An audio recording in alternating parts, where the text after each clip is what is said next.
लघु उत्तरी प्रश्न शॉर्ट आंसर टाइप क्वेश्चंस। प्रश्न 8 पार्ट 1। एक दिए गए बिंदु से कितनी रेखाएं खींची जा सकती हैं?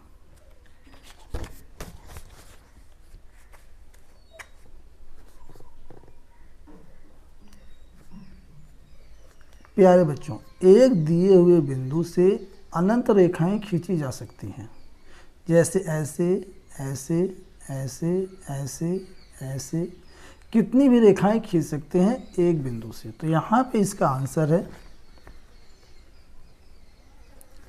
एक दिए गए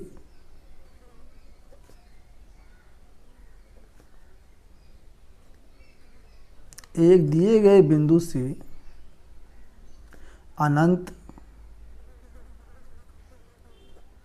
अनंत रेखाएं खींची जा सकती हैं।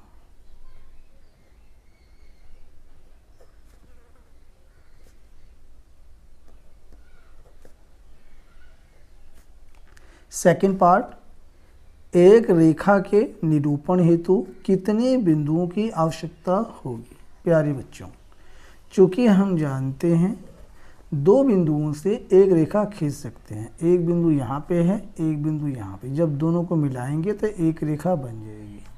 तो यहाँ हम लिख सकते हैं एक रेखा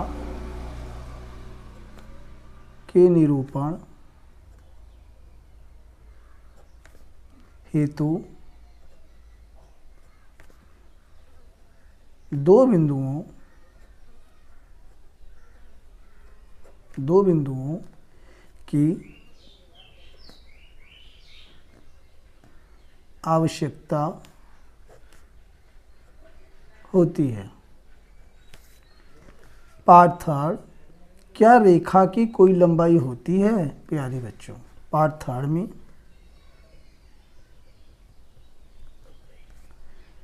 रेखा जो होती है उसे हम दोनों तरफ बढ़ा सकते हैं, इसलिए इसकी लंबाई को बताना मुश्किल है। तो यहाँ पे हम लिख सकते हैं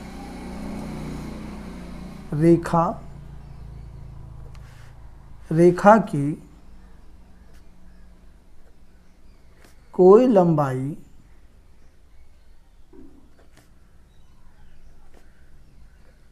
नहीं होती है।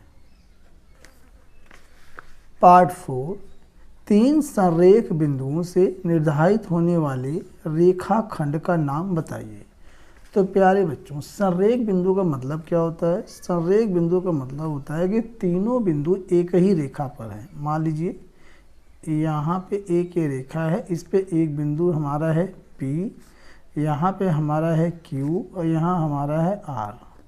तो यहाँ पे हमें ये कह रहा है कि तीन संरेख बिंदुओं से निर्धारित होने वाले रेखाखंड का नाम बताइए। तो तीन बिंदुओं से जो रेखाखंड बन रहे हैं उनके हम नाम लिख रहे हैं। सबसे पहले PQ,